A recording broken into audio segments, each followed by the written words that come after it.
साथियों, आज शोषित समाज दल के कार्यालय में हम आए हुए हैं। हमारे साथ अखिलेश कुमार जी हैं, जो कि शोषित समाज दल के महामंत्री हैं। आइए इनसे जानेंगे कि बिहार में जो अभी लोकसभा चुनाव हो रहा है, इनकी पार्टी किस तरह बिहार के चुनाव में हिस्सा लेगी, उसके बारे में विस्तार से बातचीत करेंगे। साथ ही साथ यह जानने की कोशिश करेंगे कि इनकी पार्टी का मुख्य एजेंडा क्या है, क्या कुछ इनकी पार्टी बिहार में करना चाहती है। जिस तरह से लोग भ्रष्टाचार के, रोजगार के और कई तरह की समस्या से बिहारवासी जूझ रहे हैं।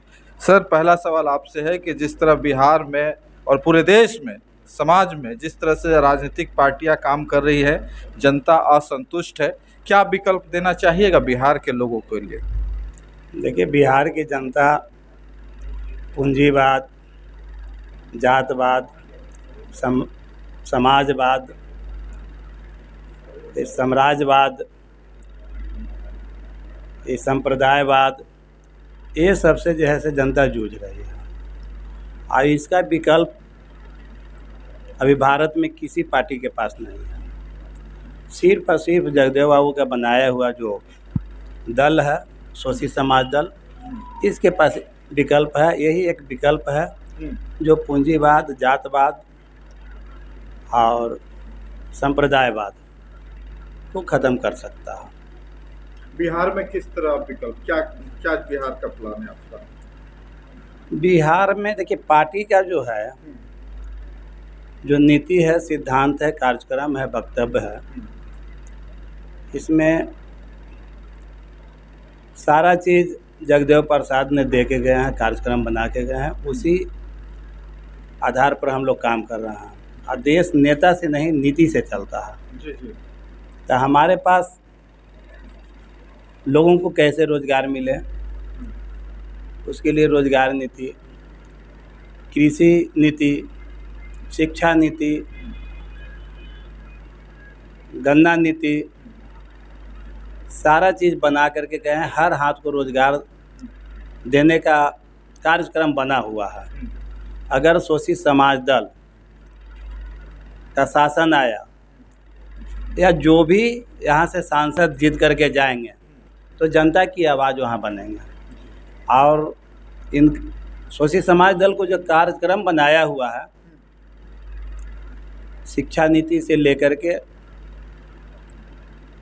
रोज़गार नीति, गन्ना नीति, उस सारे चीज़ को अपने आवाज़ के रूप में वहाँ रखेगी, और तब देश आगे बढ़ेगा। धन्यवाद। मैं अगला सवाल आपसे करना चाहूँगा सर, जो उनका एक बहुत बड़ा नारा फेमस है, 100 में 90 शोषित है, तो क्या इस बार जो चुनाव, उस मुद्दे पर आप लड़िएगा क्या? इसी मुद्दा पर तो लड़ रहे हैं। हाँ। 10 का शासन 90 पर नहीं चलेगा, नहीं चलेगा।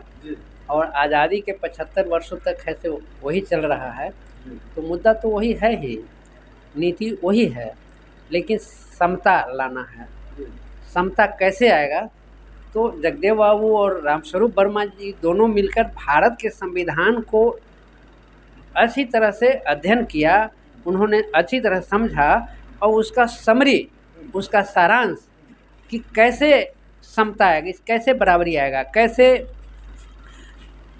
माने ऊंच नीच का भेदभाव खत्म होगा, उसको उन्होंने बारीकी से अपने नीति, सिद्धांत, दर्शन, कार्यक्रम, वक्तव्य में लिपिबद्ध किया है। वो किताब है, वो किताब में लिपिबद्ध किया हुआ है, लिखा हुआ है। इसमें भारत का संविधान का जिस्ट है, और अंत में लिखा हुआ है कि शोषित समाज दल भारत के संविधान पर पूर्ण तरह से निष्ठावान है, और इसके सभी अनुच्छेदों को हम लागू करेंगे अगर सत्ता में आएंगे तो। कितने सीट पे चुनाव लड़ रहे हैं सर? अभी बिहार में 10 सीट पर शोषित समाज दल चुनाव लड़ने का घोषणा किया है। और जैसे जैसे कैंडिडेट हमारे तैयार होंगे, आगे जैसे बढ़ेंगे। अनुमान क्या है, कितने सीटों पर आपका बढ़त बना सकते हैं या आगे कुछ कर सकते हैं? किन किन सीटों पर? गया सुरक्षित सीट है, जो लोकसभा निर्वाचन क्षेत्र से हमारा देवेंद्र प्रताप, वो 90% निकलने की स्थिति है। अगर थोड़ा सा देखिए, इस बार जो है भ्रष्टाचार के खिलाफ जनता खड़ी है और शोषित समाज दल के पास कला है कि भ्रष्टाचार मुक्त भारत देखना चाहता है। तो आप समझ लीजिए कि अभी इलेक्ट्रोल बॉन्ड का जो चर्चा है, जो पुल वगैरह ध्वस्त हो रहा है, तो ये सब मालूम पड़ता है कि कमीशन के आधार पर सब काम हो रहा है और अमीर अमीर बन रहा है और गरीब की संख्या दिन प्रतिदिन बढ़ते जा रहा है। पहले तो 90% शोषित समाज दल का नारा था कि 90% शोषित है, लेकिन अब हम समझते हैं कि 93-94% शोषित हो गया है। तो मैं शोषित पीड़ित का लड़ाई लड़ रहे हैं और इसमें हमारी जीत लगभग जैसे जितना कैंडिडेट है सब करीब करीब जैसे रेस में रहेगा। चलिए, बहुत बहुत धन्यवाद। इन्होंने कहा कि 10 सीट पे चुनाव लड़ रहे हैं और लगभग सभी सीटों पे ये जीत हासिल करेंगे। देखने वाली बात है कि आगे क्या होने वाला है, ये तो समय ही बताएगा। फिलहाल हमारे साथ बने रहिए। मैं बेनिफिट टीवी न्यूज़, पटना।